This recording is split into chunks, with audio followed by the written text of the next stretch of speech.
Hey guys, back with the second video on the S&M Sabbath Lite. I did get the frame back from my friend who fixed the crack. You can see it there.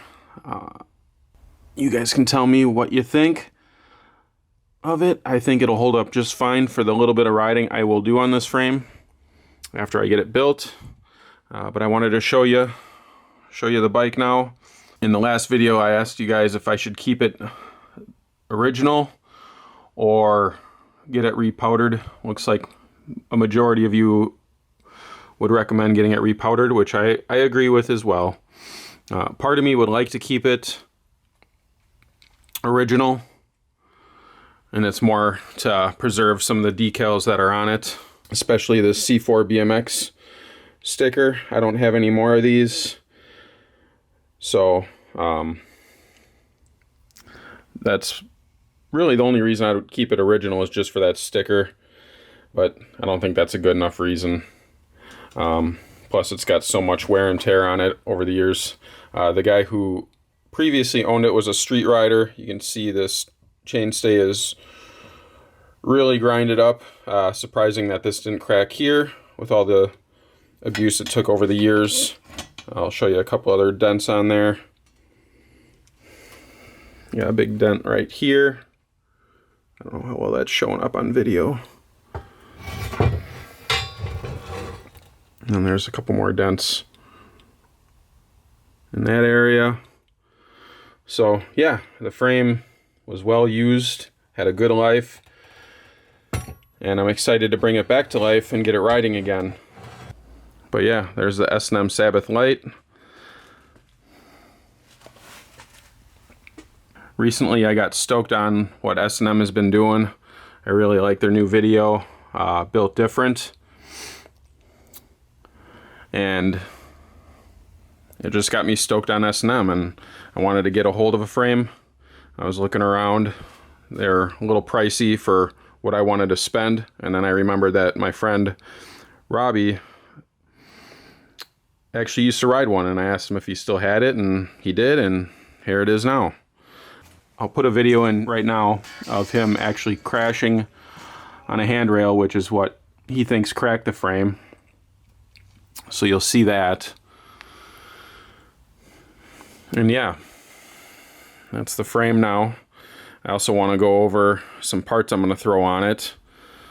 So for the forks, I got a set of S&M pitchforks, 1 1/8. Maybe they only made them in 1 1/8. I'm not sure.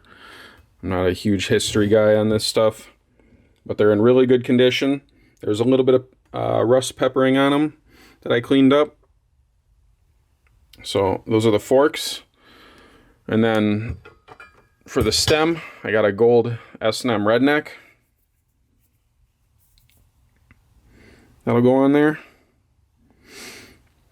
And then for the handlebars, I got a set of Castillo bars that also had a little bit of peppering on them that cleaned right up.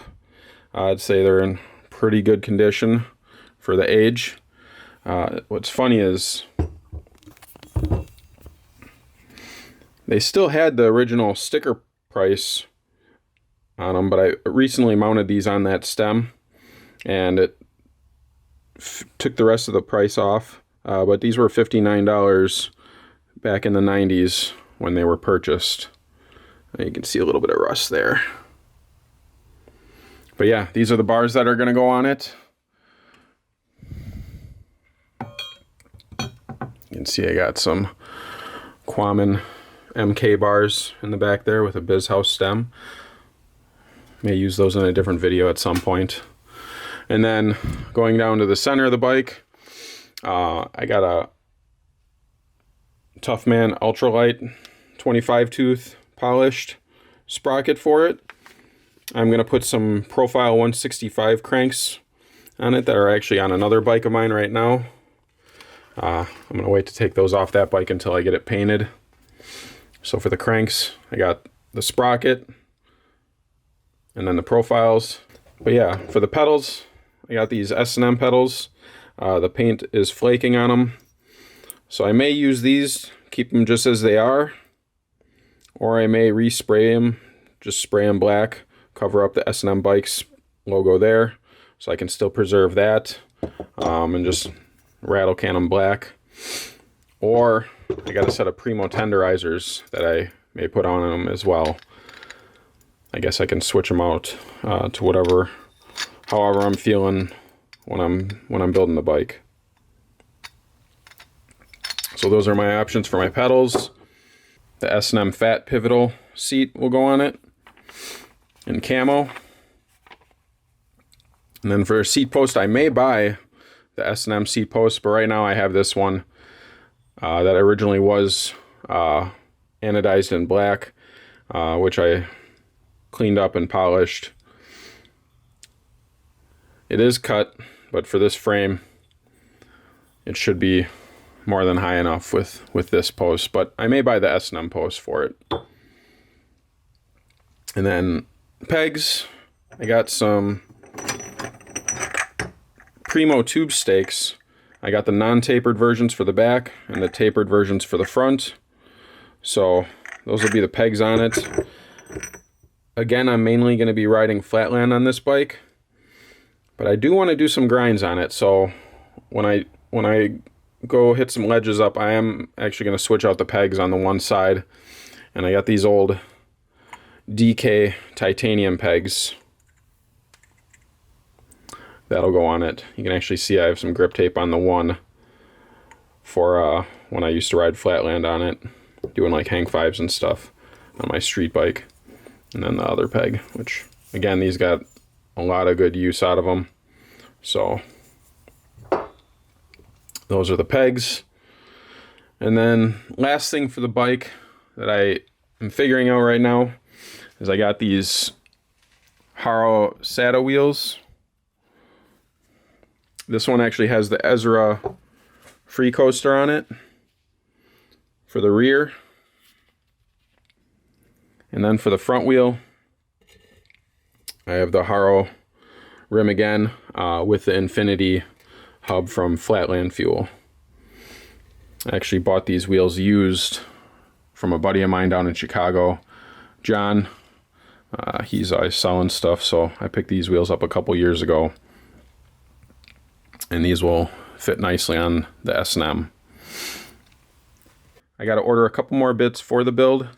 I need to get a headset, bottom bracket, and I'm sure a couple other things, a chain. I got to get some tires. So there will probably be another video shortly of me getting some stuff for it. I will keep you guys updated with the videos as I make progress on it. And then also, I'm going to start uploading some videos of other bikes I've already had built. I want to make sure that they get ridden. And yeah, keep them going.